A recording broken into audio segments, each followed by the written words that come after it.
Fizi News 24. Média d'information en temps réel.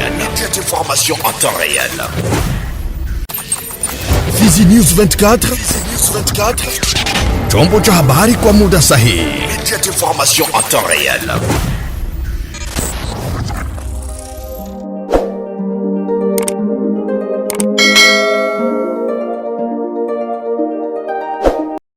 Habari za wakati huu mpenzi mtazamaji wa Fizi News 24.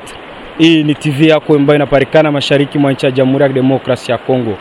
Na kwa leo TV yako ilitembelea katika kijiji cha Kasaba kipatikanacho ndani ya sekta ya Nganja tarafani Fizi.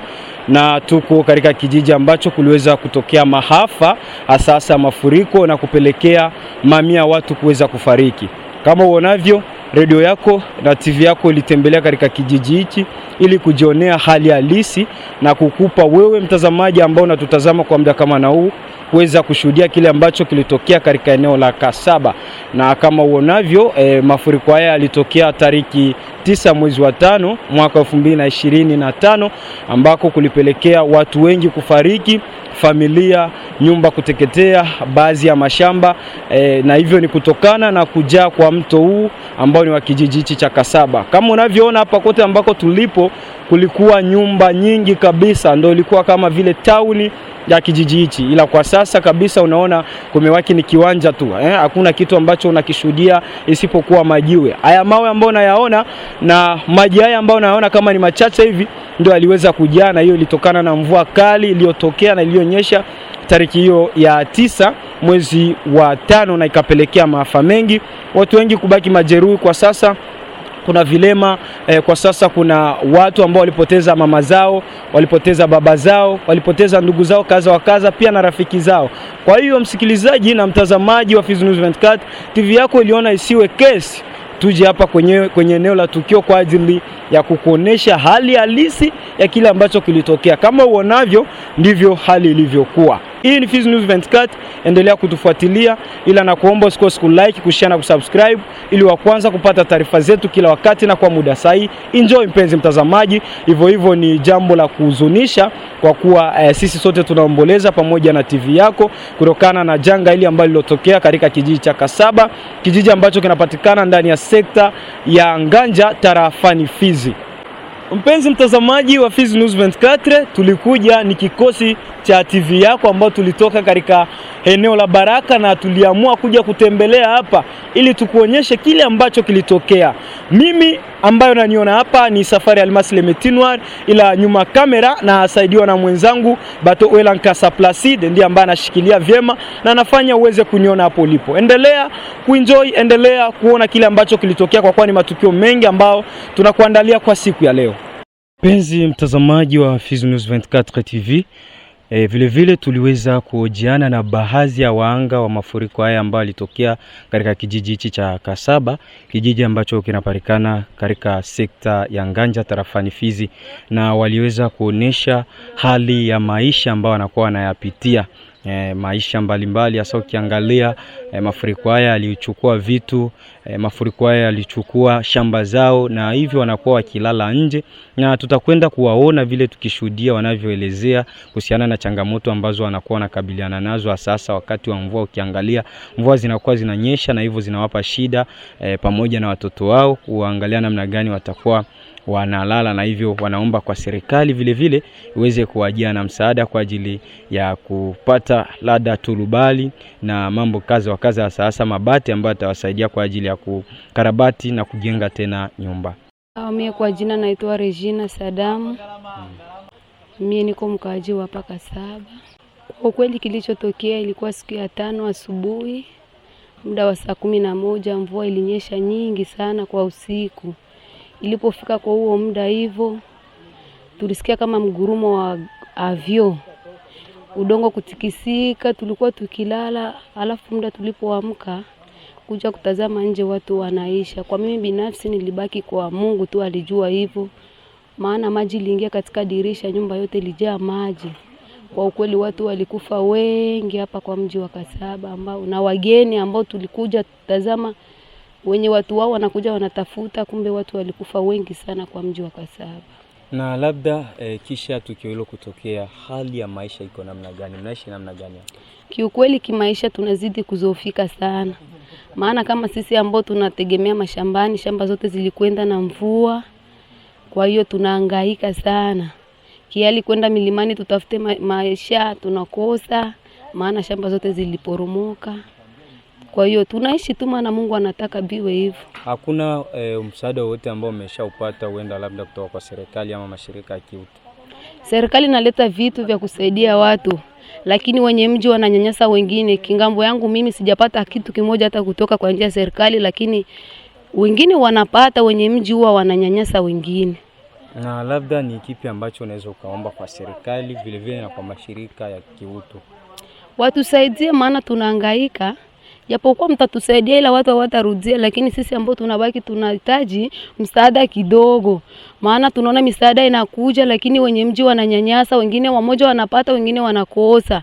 Kuna watu wengine wakukutaniwa katika mji wa Kasaba kwa maafa wiko Tanzania katika nchi jirani, lakini wanapokea sababu watu wao wako mbele kwa mji wa Kasaba. Na labda kwa upande wa wale watu ambao walitoweka kwa upande wako, wenda labda kuna rafiki, kuna ndugu yoyote ambao umempoteza? Ndio, mjomba wangu mkuu alikufa ambaye aliniweka katika mji huu, nilifikia mwake mpaka hivi nzalo 5 na mume wangu nilikuwa naishi naye mwake. Baada ya kutoka kwake nikamia kwangu tulipouza, alikufa yeye na mke na watoto 10. Na wote hakuna maiti ilionekana. Wote walikwenda. Kuna marafiki wengi ambao tulikuwa tukimba nao kwaya, tulipoteza waimbaji zaidi ya 15. Wote katika kanisa moja tulikuwa tukimba nao kwaya moja. Wote ni marafiki walipotea. Asante, tunakushukuru. Upendo wetu sisi tuliobaki tunaishi mazingira ya mbaya isiyokuwa sawa. Kulingana na matatizo ile siku mafuriko. Saa umoja mimi hivi niko na Bangelesha hapa tangeli siku niko muhari mbaya. Sina cha kulalia. Niko naishi manguo ya kupewa. Kila kitu kilienda. Manake tuweza lomba msaada tu ya kuhifadhi mamwili, nafasi ya kulala. Na labda kwa upande wa serikali, hakuna baadhi ya watu wa serikali ambao wameshawasili hapa kwa ajili ya kutoa msaada, wenda labda chakula, hata zile turubali za kuweza kulalia? Hapa hivi kabisa tuseme ukweli, hapa kuingia kunafika tu serikali mara pili. Tulipata bunga, tukapata chumvi, tukapata sabuni. Tukangoyela. Nani akakuya baada kufika hapa akatupatia kidogo ya pesa, kila mtu alikuwa juu tulikuwa nombre 68 personnes. Tukapata kila mtu 55,000 francs tusaidie juu ya mavazi kidogo kidogo. Hiyo tu ndio ngamba serikali tunaona. Na labda licha ya hayo mnaishi namna gani kupata chakula? Wenda labda kazi zenu ambazo mnakuwa mnazifanya za kivuvi mnaziendesha kama kawaida? Aziendeka kabisa baada kuona majonzi kingani mingi ya watu na kila kitu, manake kila kitu, kila activity au kila entreprise hapa hayakuwa na kazi. Kuona gisi watu wanaomba na kuona watu wakingani na machozi ya mingi, maroho gisi unapotea watu, manake tuko hapa hivi tuko paralize kabisa. Na labda kwa upande wako, wenda labda kuna baadhi ya mtu aliyefariki kwa upande wako, wala rafiki wala ndugu yoyote? Mie niko nasema hapa hivi, kwanza niko na majonzi ya mingi. Tulikuwa tunapanga mulupango moya watu 5. Watu 5 palikuwa nyumba 2 pale ku parcelle. Hiyo parcelle par nyumba moja kwa watu 3, nyumba 2 tulikuwa seba wili. Vile mie peke tu ndio niliponaka. Benzangu wote 4 bakakufa. Na labda unaweza kukumbushia watu siku hiyo tariki 9 ilikuwa namna gani mpaka ukajikuta wewe unapona tu? Kiajabu ni Mungu tu. Mvula ilianza usiku wa saa 9. Mvula kuanza ikanyesha. Mvula ikakatika samba saa 11. Mvula kukatika tena ikaanzililia. Basi tuku mvile kusikia saa helikoptere inadema. Basi nikambia bezangu hali inakuwa mbaya. Mie kuchomoka tu kupatia mugongo parcelle. Kutokea kule wesea broke pale, nikasikia kitu kinatokea pale kwa nyumba na wenzangu wote wakapotea pale. Na labda ni kipi ambacho unaweza kaomba kwa serikali, mashirika ya kiutu kwa upande wenu? Tunalomba msaada, watusaidie chakula, manguo, vitu ya kulalia Mabashi sisi uliza mbele mabashi yote tuyaonaka hata kima kitu na paka leo. Na kingine kinyuka lidia. Si benye tulibakiaka tunapoteza vitu. Hatuna malorema hivi hata mwaya kutoka. Hakuna gisi kabisa. Tunabakia mwari ya mbaya. Hatuna malorema. Biko alomba chef de secteur batuandike pour que tufike kuseni Fizi tupate ingine malorema ya bupya. Tunabakia hivi na hali yenyewe ya Kongo inajulikana, hautatoka hapa na pale bila lorema. Hiyo kingine kilomba sana. Asante, tunakushukuru na pole sana. Ndio baba. Dada jambo? Jambo. Ungejitambulisha? Mimi kwa jina naitwa Achuseni, ndio jina langu. Asante sana. Wewe ni baadhi ya wakaaji wa kijiji cha Kasaba na tariki 9 kuliweza kutokea mafuriko. Hivyo unaweza ukatupatia historia fupi ya kile ambacho kilitokea, ilikuwa namna gani? Nakwambia kitokea kwa ilikuwa ni kitu cha maajabu, kila mtu anashangala kwa jinsi kilivyotokea. Yaani ilikuwa jeudi usiku, mvua ilianza tu ikanyesha mingi sana na pepo kali kabisa. Ikafika asubuhi watu wakaamka, wengine wakatega vyombo kutafuta maji. Mvua ikaja tena nyingi sana, watu wakarudi ndani kupumzika. Walivyorudi yani ilitokea tu kama yani watu walistuka tukiwa ndani, hiyo ni pepo, ni nini, ni gari, ni bato au ni anvyo. Watu kuja kustuka, yani ilikuja tu kama ni kipepo fulani, kama kiwingu vile. Ikafika ikapitua watu. Yani watu walikuwa kustuka hivi, maji nafika kustuka, watu wameshafariki zamani. Lakini na labda kwa upande wako kuna baadhi ya ndugu, jamaa, marafiki ambao umewapoteza? Wapo karibia hata 5, hata 7 wanaweza wakafika tu. Yaani wadogo zake na mume wangu walifariki 3 na watu 3 hakujaonekana hata maiti moja hivi. Na labda kwa upande wa msaada, huenda labda kuna msaada wote ambao mmeshaupata kutoka serikalini ama mashirika ya kiutu? Tulipata msaada kidogo, alikuja tupatia unga saki 2, saki ya maharagi, chumvi na sabuni tumepata, na hela kidogo imeweza kutusaidia hivi. Na labda kipi ambacho unaomba kwa serikali vile vile na kwa mashirika ya kiutu? Kwa sasa hivi tunachoomba ni manjanja tu kwa ajili ya ujenzi, maana umeona gisi nyumba zimekwenda.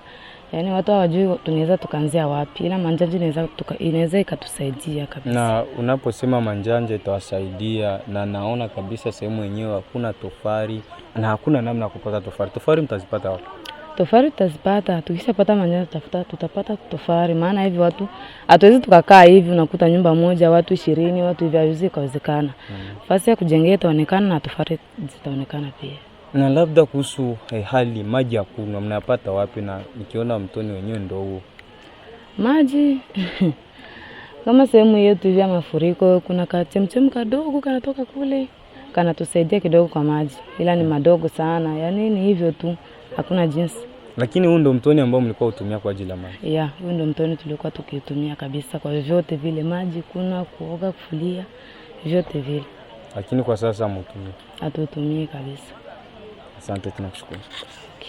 Mpenzi mtazamaji wa Fizi News 24 TV, hii ni TV yako ambayo inapatikana mashariki mwa nchi ya Jamhuri ya Kidemokrasia ya Kongo. Na kama tulivyokujuza tangu hapo awali, tulitembelea katika kijiji cha Kasaba, kijiji ambacho kinapatikana ndani ya sekta ya Nganja tarafani Fizi.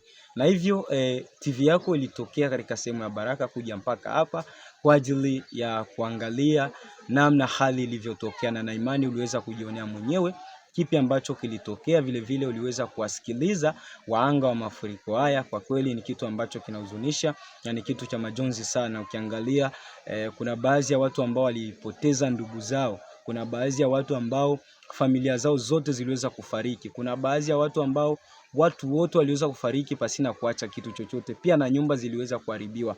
Na uliweza kusikiliza maoni mbalimbali ya sasa changamoto ambazo wanakuwa wanakumbana nazo kutokana na mafuriko haya yaliyotokea. Na imani ni kitu cha majonzi na huzuni sana kwa yote mtazamaji wa Fizi News 24 TV ambaye anakuwa anatusikiliza na kutufuata kama na huu. Ni kuombe na ni kushukuru wewe ambao ulijitolea kwa kuweza kututizama mwanzo hadi mwisho, sasa kushuhudia kile ambacho kilitokea katika kijiji cha Kasaba.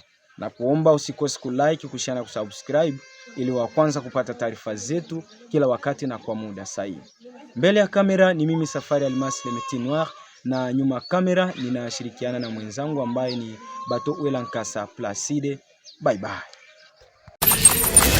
Fizi News 24. Média d'information en temps réel. Fizi News 24. Chombo cha habari kwa muda sahihi. Média d'information en temps réel.